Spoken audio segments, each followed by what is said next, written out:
இதற்கு முன்பாக இருந்த திருச்சபையினுடைய பாஸ்டர், என்னுடைய ஹெட் பாஸ்டர், அவங்க வந்து ஒரு நாள் இந்த சர்ச்சில் வந்து இந்த வாலிப தம்பிங்க தங்கச்சிங்க சனிக்கிழமை க்ளீன் பண்ணுவாங்க சர்ச். அப்போ க்ளீன் பண்ணிட்டு இருக்கும்போது ஒரு பையன் வந்து என்ன பண்ணிட்டான் அப்படின்னு சொன்னால், ஒரு லவ் லெட்டரை எழுதி வந்து ஒரு சின்ன பிள்ளையை கூப்பிட்டு அந்த அக்காட்ட கொண்டு கொடுன்னு சொல்லிட்டு அந்த லெட்டரை கொடுத்துட்டான். அப்போ வந்து அதை பார்த்துட்டு இருந்த ஒருத்தங்க வந்து பாஸ்டர்கிட்ட போய் இந்த மாதிரி சர்ச்சுக்குள்ளேயே பலிபீடத்திலேயே ஒருத்தருக்கு ஒருத்தர் லவ் லெட்டர் பரிமாறுற அளவுக்கு சர்ச்சில் இருக்குது பாஸ்டர், எனக்கு ரொம்ப கஷ்டமாக இருக்குன்னு சொன்ன உடனே பாஸ்டர் ரொம்ப ஸ்ட்ரிக்ட்டு. அவங்க எப்போவுமே அதுவும் பழைய ஆள், பழுத்த பழம் இல்லை, அவங்க வந்து இன்றைக்கி வந்து ரொம்ப லிபரல் ஆயிடுச்சு நிறைய திருச்சபையில். இப்போல்லாம் வந்து யாராவது ஏதாவது ஒன்று சொன்னாலே உடனே கோச்சிட்டு இல்லை நான் சர்ச்சுக்கு வர மாட்டேன் அப்படின்ற ஒரு காலம் மாறிடுச்சு. நான் வேணா ஆன்லைன்லேயே கேட்டுக்கிட்டுமா அப்படின்ற ஒரு சூழ்நிலை வந்துருச்சு. ஆனால் அன்னைக்கு அப்படி கிடையாது, பயங்கரமான ஸ்ட்ரிக்ட்டு. பாஸ்டர் ஒன்றுமே இது பண்ணலை, என்ன ரியாக்ட் பண்ணுறாரோ போகிறாரோ அப்படின்னு நினச்சேன். ஸ்ட்ரெயிட்டாக பலிபீடத்தில் வந்தாரு. என்ன நினச்சிட்டு இருக்கிற நீ, இது என்ன சும்மா வந்தது அப்படின்னு நினச்சியா? இதுக்கு ஆண்டவர் ரத்தம் செஞ்சிருக்கிறாரு, இது அவருடைய ரத்தத்தால் சம்பாதிக்கப்பட்ட சபை. இந்த சபையில் நீ கொடுத்துட்டு நீ எப்படி வந்து நீ ஊழியம் செய்வ? உனக்கு ஒரு எச்சரிப்பு தரேன், ஒரு வாரம் உனக்கு டைம். இந்த ஒரு வாரத்துக்குள்ள நீ வந்து எங்கிட்ட வந்து மன்னிப்பு கேட்கணும், ஆண்டவர்கிட்ட மன்னிப்பு கேட்கட்டும். நான் தான் இந்த தப்பை பண்ணினேன், என்னை மன்னிச்சிருங்க, நீ வந்து மன்னிப்பு கேட்கணும். இல்லை அப்படின்னு சொன்னால் நீ அடுத்த நாட்களில் வரும்போது உன் கை உடஞ்சிரும் அப்படின்ட்டு. நீ எந்த கையில் கொடுத்தியோ அந்த கை உடஞ்சிரும் அப்படின்றாரு. எனக்கு பக்கு பக்குன்னு இருக்குது. என்ன என்ன பாஸ்டர் சொல்கிறாரு, பயமாகி போச்சு எனக்கு, இப்படி சொல்கிறாரே அப்படின்னு சொல்லி. அப்போ வந்து தெரிஞ்சவங்க ஒரு சிலர் அவன்கிட்ட போய் சொல்கிறாங்க, இந்த மாதிரி பாஸ்டர் சொன்னார், நீ போய் ஒரு சாரி கேட்டு ஊழியக்காரனுடைய வாயிலிருந்து அந்த வார்த்தை வர வேண்டாம். அவன் உடனே வந்து என்ன சொல்லிட்டான், அவர் என்னைக்கு தான் சாபம் போடாமல் இருந்தார், அவர் எப்போவுமே பலிபீடத்தில் சாபம் போடுறது தான் அவருக்கு வேலையாக இருக்குது, அதெல்லாம் ஒன்றும் பண்ணாது அப்படின்னு ஒரு பெருமா அசால்ட்டாக எடுத்துட்டான். அவன் ரொம்ப நல்லா வண்டி ஓட்டுற பையன். நான் என் கண்ணால் பார்த்தது, நான் கூட இருந்தேன், அந்த பாஸ்டர் என் கூட இருந்தார், அந்த தம்பி எனக்கு தெரியும். நீங்கள் எப்படி எத்தனை பேர் நம்புறீங்கன்னு தெரில. அவர் சொன்னது நடக்கணும்னோ இல்லை நடந்ததுனால கர்த்தர் அவரோடு இருக்கிறாருனோ அப்படின்னு நான் சொல்ல வரல. என்னமோ அந்த நேரம் ஆண்டவர் அவன் மேலே கோவம் வந்துச்சு. அடுத்த டைம் அவன் சர்ச்சுக்கு கரெக்டாக ஒரு 7-8 நாள் போயிட்டு இருக்கிற வண்டியில் விழுந்து கை உடஞ்சி, இந்த இடத்துல டாக்டர் வந்து பிளேட் வைக்கணும்னு சொல்லிட்டாங்க. பிளேட் வச்சு ஆப்ரேஷன் பண்ணி கையில் வந்து கட்டு போட்டிருக்கான். நியூஸ் வருது. நான் என்ன நினச்சேன்னா, அவன் திருப்பி சர்ச்சுக்கு வரமாட்டான், ஏன்னா அவன் கையில் கட்டு போட்டு வந்தான் அப்படின்னா எல்லாரும் பார்த்து இவன் தான் கண்டுபிடிப்பாங்க, அவமானமாக இருக்கும்ல. ஆனால் அந்த பையன் இந்த ஒரு நீதி என்ன அப்படின்னா, அவன் கையில் கட்டு போட்டுட்டு கட்டோட சர்ச்சுக்கு வந்தான். கட்டோட சர்ச்சுக்கு வந்து நான் தான்ப்பா அப்படி பண்ணேன், பாஸ் என்னதான் அப்படி சொன்னார். அந்த ஆக்சிடென்ட்ல அவன் நினைச்சே பார்க்கல. அவனுடைய உயிர் போக வேண்டியது கர்த்தர் வந்து அவனை கிருபையாக காப்பாற்றிட்டாரு. அவன் ரொம்ப அழகாக வண்டி ஓட்டுறவன், இது கர்த்தருடைய தண்டனைன்னு புரிஞ்ச விட்ட உடனே சரண்டர் ஆயிட்டான். அப்படியே எனக்கு ரொம்ப ஆச்சரியமாக இருந்துச்சு. எல்லாத்தையுமே விட்டுட்டான், பாஸ்டர்கிட்ட போய் மன்னிப்பு கேட்டுட்டான்.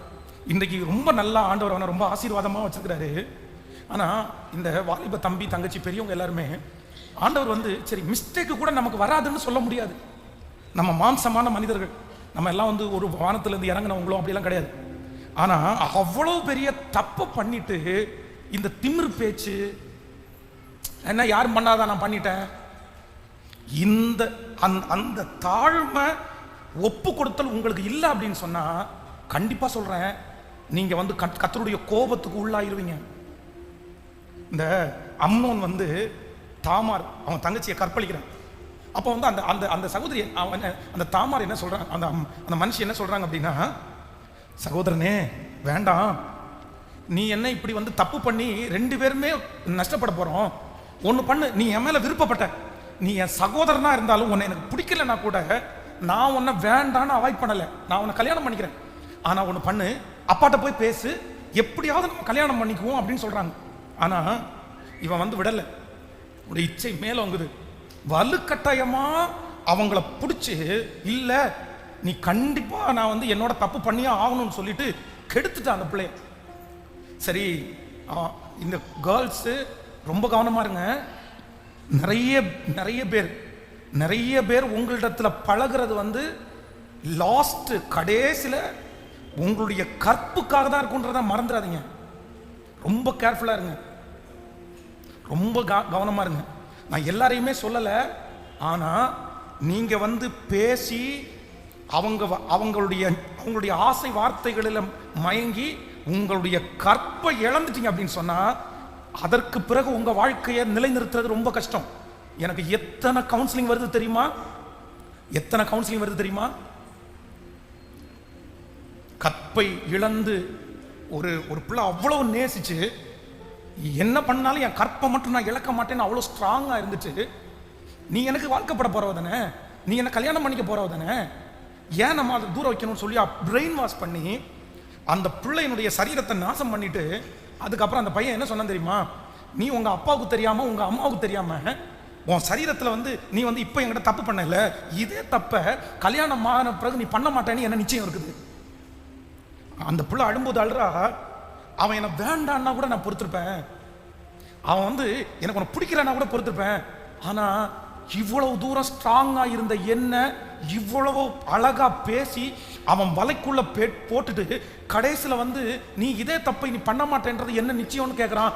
எனக்கு அப்படியே எரியுது, போய் செத்துடலாமா, சூசைட் பண்ணிக்கலாம் அப்படின்னு நினைச்சேன்.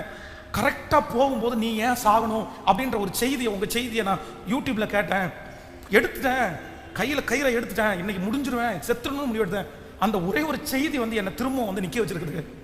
நான் சரி வாழலாம், கத்தரை நான் மன்னிப்பாட்டு வந்து நிற்கிறேன், எனக்கு ஜெபம் பண்ணுங்கண்ணா. தம்பிங்களும் அப்படிதான், ரொம்ப கவனம், ரொம்ப கவனம்.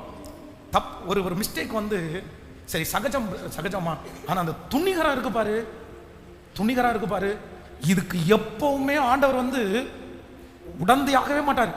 கணவனுக்கு விரோதமாய் ஒரு மனைவி ஏதாவது ஒரு மிஸ்டேக், தப்ப சொல்ல, ஏதோ மிஸ்டேக் பண்ணீங்களா, சாரி கேட்கறதுல என்ன தப்பு பண்ணது நீ தானே, நீங்க தானே, நான் எப்படி சாரி கேட்பேன்? ஒரு கணவன் நான் எப்படி சாரி கேட்பேன்? எப்படி இது? நான் மனசுல வந்து என்ன நினைச்சேன்னா, ஆண்களை விட அதிகமாய் சாரி கேட்கறது பெண்கள் அப்படின்னு தான் நினைச்சிட்டு இருந்தேன். ரொம்ப நாள் நான் அப்படிதான் நினைச்சிட்டு இருந்தேன், பெண்கள் தான் நிறைய சாரி கேட்பாங்க, ஏன்னா எப்பவுமே நீங்க சாஃப்டாவே இருக்கிற ஆட்களாச்சா. ஒரு நாள் பாஸ்டர் அம்மா வந்து ஒரு பாஸ்டர்ஸ் ஒய்ஃப் அவங்க எல்லாம் கூடுற ஒரு மீட்டிங்க்கு போயிட்டு வந்தாங்க. வந்த உடனே என்கிட்ட சொன்னாங்க, இன்னைக்கு ஒரு ஷாக் நியூஸ் உங்களுக்கு சொல்ல போறேன் அப்படின்னா. என்னடா லேடிஸ் மீட்டிங் போயிட்டு வந்துட்டு ஷாக் நியூஸ் சொல்ல போறேன் அப்படின்னாங்கன்னா, இல்ல மேடையில் பிரசங்கம் பண்ற அம்மா வந்து நாங்கள் எல்லாம் பெண்கள் தான் உட்காந்துருந்தோம், எங்களை பார்த்து கேட்டாங்க, கணவனாரிடத்தில் சாரி கேட்கிற அதிகமாக சாரி கேட்கறதுக்கு தயங்காத சிஸ்டர்ஸ் வந்து கை தூக்குங்கன்னாங்க. நான் மடார்னு கை தூக்குறேன், நான் தான் உங்க பின்னாடி sorry sorry sorry sorry sorry அப்படி கேட்டே வரேன். நான் டப்புன்னு கை தூக்கிட்டேன், திரும்பி பார்த்தா எனக்கு சப்போர்ட் பண்றதுக்கு ஒரே ஒரு ஆள் மட்டும்தான் இருந்தாங்க. அவ்வளோ பெரிய கூட்டத்தில் 2 பேர் கை தூக்குனாங்க. எனக்கு ஹார்ட் அட்டாக்கே வர்ற மாதிரி இருந்துச்சு. எனக்கு வரதோ இல்லையோ பிரசங்கம் பண்றேன், அவங்களுக்கும் வந்துச்சு போல தெரியுது. அவங்க திரும்ப நிறுத்தி, நான் சொல்றது உங்களுக்கு புரியுதா அப்படின்னு கேட்டுட்டு மறுபடியும் ஒரு டைம் சொன்னாங்களாமா, இல்ல நான் வந்து சாரி கேட்கறதுக்கு தயங்க மாட்டேன், என் கணவனிடத்துல சாரி நான் கேட்டுருவேன், யாரானாலும் தப்பு பண்ணா சாரி கேட்டுருவேன்ற சிஸ்டர்ஸ் கை தூக்குங்கன்னா, அதே 2 பேர் தான் கை தூக்குனாங்க. அப்பதான் எனக்கே தெரிஞ்சிருச்சு நீங்க நிறைய சாரி கேட்க மாட்டீங்கன்னு. இல்ல தப்பு பண்ண மாட்டீங்க அப்படின்றதா. குடும்ப சமாதானத்தை ரொம்ப விரும்புகிறது யார் அப்படின்னா, நிறைய ஆண்கள் வந்து குடும்ப சமாதானத்தை விரும்புவாங்க. எல்லாரையும் சொல்லல, அதுக்காக பெண்களை நான் குறைவா சொல்லிட்டேன்னு சொல்லாதீங்க. என்ன அப்படின்னு சொன்னா, ஆவிக்குரியவர்களாக இருக்கிற நீங்க வந்து நம்ம வந்து ஒரு தப்பு பண்ணாம, நீங்க தப்பு பண்ணாம கூட நம்ம நிறைய நேரத்தில் என்ன கேட்டாகணும்? பக்கத்துல கையை பிடிச்சி சொல்லுங்க, நான் தான் தப்பு பண்ணலையே, நான் ஏன் சாரி கேட்கணும்? ஆண்டவர் என்ன தப்பு பண்ணாரா? சொல்லுங்க, ஆண்டவர் தப்பு பண்ணாரா? தன்னை ஒப்பு கொடுத்தாருல. அதனால சில இடங்களில் வந்து நம்ம தப்பே பண்ணிருக்க மாட்டோம், ஆனா அந்த இடத்துல என்னதான் கேட்கணும்? சொல்லுங்க எல்லாருமே. கேட்கல? பக்கத்துல கையை பிடிச்சி சொல்லுங்க, தப்பே பண்ணிருக்க மாட்டோம், ஆனா சூழ்நிலை சாரி கேட்க வேண்டியது வரும். கேட்டுருங்க, உங்களுக்கு பலன் மிகுதியா இருக்கும். இதுக்கு ஒரு நான் டெஸ்ட் பண்ணி நான் உங்களுக்கு சொல்லி ஆகணும். பைபிள் காலேஜில் 3rd இயர் படிச்சுட்டு இருக்கும்போது இந்த சம்பவம் சொல்லி ஒரு பெரிய பிரச்சனை வருது. அப்படின்னா 2 பேர் வந்து மனசு வருத்தம் வந்து பிரச்சனை பண்ணி அவங்க வந்து சரியான ரட்சிப்புக்குள்ள இல்லை, 2 பேர் சண்டை போட்டாங்க, 2 பேர் அடித்தடி வைக்கிறாங்க, அவங்கள பிடிக்கிறதுக்கு 4-5 பேர் போறாங்க. அந்த டைம்ல என்ன அப்படின்னா, பைபிள் காலேஜில் பாத்ரூம்ல வேலை நடந்துட்டு இருக்கு. அப்போ வந்து அங்கே வர அந்த பசங்க வந்து ஒரு 10 பேர் வேலை செஞ்சுட்டு இருக்காங்க, பாத்ரூம் கட்டிட்டு இருக்காங்க, மேச நாட்கள். நானும் என்னுடைய 2 பேர் போகும்போதும் வரும்போதும் அவங்கள்ட்ட பேசி சுவிசேஷம் சொல்லி, ஆண்டவர் எவ்வளோ பெரியவர்னு சொல்லி, ப்ரேயர் எல்லாம் கேளுங்க அப்படின்னு சொல்லி சுவிசேஷம் சொல்லிட்டே இருக்கிறோம். இவங்க எல்லாம் சண்டை போட்டு இருக்கிறத பார்த்துட்டு எனக்கு என்ன தோணுது அப்படின்னு சொன்னா, சரி இவங்க எல்லாம் பின்மாறி போயிடுவாங்களே, அவங்க முன்னாடி இப்படி சண்டை போட்டு இருக்காங்களே அப்படின்னு சொல்ற ஒரு ஆதங்கத்துல நான் வந்து இந்த மாதிரி சேப்பலுக்குள்ள உட்காந்துட்டு லிட்டரலா அழுறேன். ஆண்டவரே இப்படி நடக்குதே, ஊழியம் அப்படின்னு வந்துட்டு இப்படியும் இருக்கிறாங்களே அப்படின்னு அழுதுட்டே இருக்கிறேன். இந்த பிரச்சனை பண்றவங்க எல்லாம் யாரு அப்படின்னு சொல்லி நம்ம கூட்டத்திலே இருக்கிறதுலே ஒரு லீடர்கிட்ட பேர் எழுதி கேட்பாங்கல்ல, அவனுக்கு என் மேலே என்ன கொஞ்சமோ தெரில, இந்த சண்டை போட்டு அடி தடி வச்சாங்கல்ல, அந்த லிஸ்ட்டில் என் பேரையும் சேர்த்து எழுதி விட்டான். நான் 3rd இயர் படிக்கிறேன். எத்தனையோ போராட்டத்தை தாண்டி வந்துட்டேன். ஏன்னா பைபிள் காலேஜில் இருக்கவே முடியாத அளவுக்குலாம் போராட்டம் வந்துருச்சு. நம்ம கண்டினியூ பண்ணிட மாட்டோம், நம்ம முடிச்சிட மாட்டோம். ஆனாலும் எல்லாத்தையுமே சகிச்சு இல்லை முடிச்சிடணும். எப்போவுமே ஒரு தேவனுடைய பிள்ளை வந்து இந்த டிஸ்கண்டினியூ அப்படின்றத வந்து நான் அடிக்கடி சொல்கிறேன். அதை வந்து ரொம்ப கேர்ஃபுல்லாக இருக்கணும். டிஸ்கண்டினியூன்றது உங்கள் வாழ்க்கையில் வராமல் நீங்கள் பார்த்துக்கணும். டிஸ்கண்டினியூன்ற ஒன்று வந்துச்சு அப்படின்னு சொன்னால் நீங்கள் நிலைவரப்படுவதற்கு ரொம்ப கஷ்டம். ஆண்டவராக ஒரு இடத்துலேருந்து உங்களை பிடுங்கலாம், அது தப்பு இல்லை.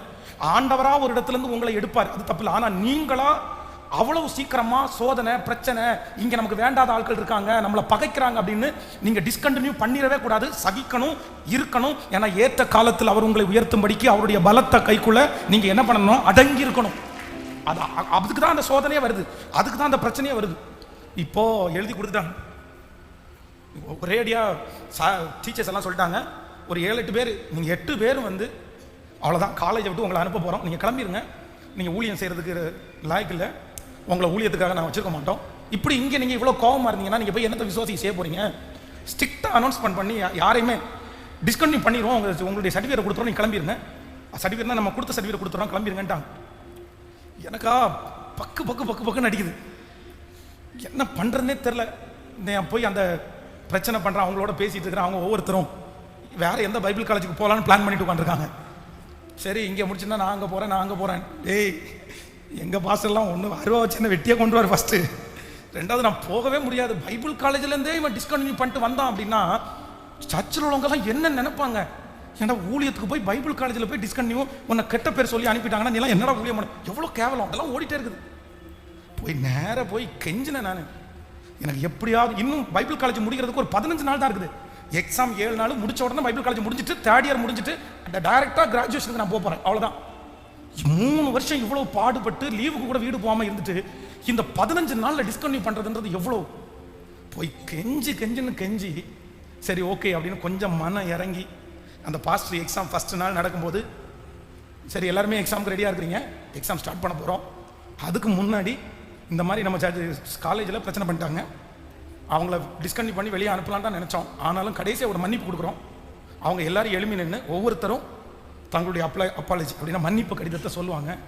அதுக்கப்புறம் அவங்கள எக்ஸாம் பண்ண போகிறோம்னு சொல்லி ஒவ்வொருத்தராக எழுமி நின்று, நான் இந்த மாதிரி கோவப்பட்டது தப்பு, என்னை எல்லாருமே மன்னிச்சுக்குங்க, இனி என் வாழ்நாள் முழுக்க இந்த மாதிரி நான் எதுவுமே செய்ய மாட்டேன்னு இன்னைக்கு ப்ராமிஸ் பண்ணுறேன் அப்படின்னு ஒவ்வொருத்தராக சொல்கிறேன். எனக்கு கண்ணீர் வருது, என்னால் அடக்கவே முடியல. நான் ஜெபம் பண்ணிட்டு தானே இருந்தேன், நான் இதை மனசு கஷ்டப்பட்டு தானே இருந்தேன். அப்போ நானும் எழுப்பி நின்று இந்த மாதிரி நான் கோவப்பட்டது தப்பு, இனி வாழ்நாள் முழுக்க கோவப்பட மாட்டேன் அப்படின்னு அதை சொல்லிட்டு உட்கார்ந்து எக்ஸாம் எழுதுறேன். சரி ஓகே, அந்த அந்த இயர் முடித்த உடனே 3rd இயரில் ஒருத்தரை வார்டனா அடுத்த வருஷம் அப்பாயின்மெண்ட் பண்ணுவாங்க, 40 ஸ்டூடெண்ட்டையும் கவனிக்கிற மாதிரி. அவங்க யாராக இருக்கணும்னா ஒரு ட்ரீம் மார்க் அவங்க பேரக்கூடாது, அவங்க கிளாஸில் ஃபஸ்ட்டு ஸ்டூடெண்ட்டாக இருக்கணும், ப்ரேயர்ஃபுல்லாக இருக்கணும், நல்ல மெசேஜ் கொடுக்குறவங்களா இருக்கணும், நல்ல பாட்டு பாடுறவங்களா இருக்கணும். அப்படி பெஸ்ட் குவாலிட்டி ஒருத்தரை அந்த 3rd இயர் படித்து முடிக்கும் போது அவங்கள வார்டனா அப்பாயின்மெண்ட் பண்ணி அடுத்த வருஷம் அந்த 30-40 ஸ்டூடெண்ட்டையும் கவனிக்கிறதுக்கு அவங்கள அப்பாயின்மெண்ட் பண்ணுவாங்க. சரி எல்லாருமே ஒவ்வொருத்தரும் நம்மளை எங்கே போட போகிறாங்களோன்னு அப்படியே யோசிச்சு ஜாம் பண்ணிட்டு இருக்கும்போது எக்ஸாம் முடிச்சுட்டு எல்லாருமே சென்ட் ஆஃப் பண்ணி வீட்டுக்கு போகிறோம். நானும் ஃபுல்லாக பேக் பண்ணிட்டேன், எல்லோரும் பேக் பண்ணிட்டாங்க. அந்த லாஸ்ட் மீட்டிங்க்கு அந்த பாஸ்டர் வந்து ஒவ்வொருத்தருக்காக தேங்க்ஸ் சொல்லுவாங்க. தேங்க்ஸ் சொல்லிவிட்டு இந்த வருஷம் சிறப்பாக முடிஞ்சிருச்சு, 3rd இயர் முடிக்கிறவங்க வந்து டைரெக்டாக கன்வென்ஷன் நடக்கிற இடத்துல வந்துருங்க, அங்கே உங்களுக்கு கிராஜுவேஷன் கொடுத்துருவோம், இனி உங்களை நேருக்கு நேரம் நாங்கள் பார்க்க மாட்டோம், பைபிள் காலேஜில் இனி நீங்கள் கெஸ்ட்டாக தான் வருவீங்க, ஸ்பெஷல் மீட்டிங்ஸ் மட்டும் தான் வருவீங்க அப்படின்னு ஒன்றா சொல்லிவிட்டு, சரி எப்போவுமே வார்டனாக செலக்ட் பண்ணுறவங்கள நீங்கள் எல்லாம் வீட்டுக்கு அனுப்பிட்டு அதுக்கப்புறம் தான் நாங்கள் செலக்ட் பண்ணுவோம், ஆனால் இந்த வருஷம் மட்டும் நீங்கள் போகும்போதே ஒருத்தரை செலக்ட் பண்ண போகிறோம், ஏற்கனவே இருந்த வார்டனை இன்றைக்கி நாங்கள் ரிலீவ் பண்ணிவிட்டு அடுத்த வார்டனை இன்னையிலேருந்து நாங்கள் சார்ஜ் கொடுக்க போகிறோம் அப்படின்னு சொல்கிறாங்க. நான் அதை யோசிக்கவே இல்லை, ஏன்னா நம்ம தான் எதுலையுமே இல்லையே அப்படின்னு. திடீர்னு ஒரு பேர் கொடுக்குறாங்க, அடுத்த வார்டன் வந்து பென்ஸ் தான் அப்படின்னு சொல்லிட்டாங்க. என்னால் எனக்கு திரும்ப அதே பேர் தானா எலும்பி நிற்க சொன்னாங்க. நான் எலும்பி நின்னேன். நீங்கள் தான் அடுத்த பொறுப்பை பார்க்க போகிறீங்கன்னு உடனே அதுக்கு முன்னாடி துக்கமாக கண்ணீர் வந்துச்சு, இப்போ ஆனந்தமாக கண்ணீர் வந்துருச்சு. ஸோ ஆண்டவர் இருக்கிறார், ஆண்டவர் நம்முடைய சிறுமையை பார்க்கிறார். கர்த்தருக்கு முன்னாடி தப்பு பண்ணிட்டு மிஸ்டேக் பண்ணிட்டு ஏன் யாரும் தப்பு பண்ணலையா, நீங்க தடுத்திருக்க வேண்டியதானே அப்படின்னு விதண்டாவாதம் பேசுறதை விட்டுட்டு நீங்க தாழ்மைப்படுவீர்களே, ஆனால் கண்டிப்பா சொல்றேன், அந்த இடத்திலேயே நீங்க கேட்ட அந்த சாரிக்காகவே உங்களை உயர்த்துகிறதற்கு கர்த்தர் வல்லவரா இருக்கிறார். நீங்க தாழ்ந்து போனதற்காகவே உங்களை உயர்த்துறதுக்கு கர்த்தர் வல்லவரா இருக்கிறார். ஆமோதிக்கிறீங்களா இல்லையா? தாழ்ந்து போறது தப்பு இல்லை ஆண்டவருடைய பிள்ளைகளே. அவர் அவ்வளவு பெரிய தேவகுமாரனா இருந்தும் தன்னை தானே தாழ்த்தி வெறுமையாக்கி அவர் போய் மாட்டு கொட்டாயில, அதுவும் சத்திரத்துல இடம் இல்லை அப்படின்னு சொல்லி வெளியில அவர் பிறக்கிறதுக்கு என்ன, அவர் என்ன பிச்சைக்காரர்? அவரு இந்த பூமிக்கும் வானத்துக்கு பூமிக்கு அதிகாரி அல்லவா? அவரு அவ்வளவு கோடீஸ்வரன் அல்லவா? அவர் போய் ஏன் அங்க பிறக்கணும்? எதுக்கு அந்த இடத்துல ஆண்டவர் பிறக்கணும்? எல்லாருமே வந்து இயேசு பிறப்பார்ன்றதை கேள்விப்பட்ட உடனே சாஸ்திரிகள் எங்க போனாங்க தெரியுமா? எங்க போனாங்க? ராஜ அரண்மனைக்கு போனாங்க. ஏன் அப்படின்னா யூதருக்கே ராஜாவாய் பிறக்கிறவர் எங்க தான் பிறப்பாரு? அரண்மனையில தான் பிறப்பார் அப்படின்னு போனாங்க. ஆனா ஆண்டவர் எங்க பிறந்தார் தெரியுமா? மாட்டு தொழுவத்துல பிறந்தாரு. எதுக்கு தெரியுமா? அவர் தேவனுடைய ரூபமா இருந்தும் தன்னுடைய மகிமையை அவர் கொள்ளையாடின பொருளா எடுக்காம தம்மை தாமே தாழ்த்தி, எப்படி தாத்தினா, நாம மரண பரியந்தம். பெரியவங்களா இருந்து சின்ன அவதாரம் எடுக்கிறது வந்து சாதாரணம் இல்லை. ஆனா என் ஆண்டவர் வந்து தாழ்மையை கற்றுக் கொடுத்தார். அதனால இந்த ஜபத்தில் இருக்கிற உங்க ஒவ்வொருத்தருக்கும் சொல்றேன், யாராவது ஒருத்தர் மிஸ்டேக் பண்ணீங்களா, தவறு பண்ணியிருக்கிறீங்களா, பிரதர் நான் என்ன பண்ண அப்படின்னு சொல்லிட்டு நீங்க வீம்பு பிடிச்சிட்டு இருக்காதீங்க பிரதர். எத்தனை நாள் நினைக்கிறீங்க உங்க பெலன் இருக்கு மட்டும்தான் வீம்பு பண்ண முடியும். சிஸ்டர் சிஸ்டர் சம்பாதிக்கிற வரைக்கும் தான் சிஸ்டர் உங்களுக்கு வீம்பு பிடிப்பீங்க. உங்க நீ என்ன நினைக்க தெரியுமா? பையன் தலை எடுத்துட்டானா என்ன பாத்துருவான், பையன் வேலைக்கு போக ஆரம்பிச்சானா என்ன பாத்துருவான் அப்படின்னு நினைக்கிறீங்க. நல்லா நினைச்சுக்கங்க, வளர்ந்ததற்கு பிறகு அவனுடைய கேரக்டர், அவனுடைய சுபாவம், இல்ல அவன் கட்டிக்க போற பொண்ணு எப்படி இருப்பாங்கன்னே தெரியாது. நான் என் கண்ணால பார்த்ததை சொல்றேன். கணவன் பேர்ல வீம்பு பாராட்டி சின்ன சின்ன விஷயத்துக்கெல்லாம் கோவிச்சுட்டு நீ போ அப்படின்னு சொல்லி தங்களுடைய பலத்துல நிறைய பிரதர்ஸும் அப்படிதான். நீ போனா என்ன, எனக்கு இன்னொருத்திய கல்யாணம் பண்ண தெரியாதா? கல்யாணம் பண்ணாதான் பிரதர் தெரியும். உங்களுக்கு சிலருக்கு அன்பு பாராட்டுறவங்கள பிடிக்காது, நேசமா இருக்கிறவங்கள பிடிக்காது. ஆனா நீங்க நேசிக்கிற ஒருத்தர் உங்களுக்கு விரோதமா எழும்பும் போதுதான்.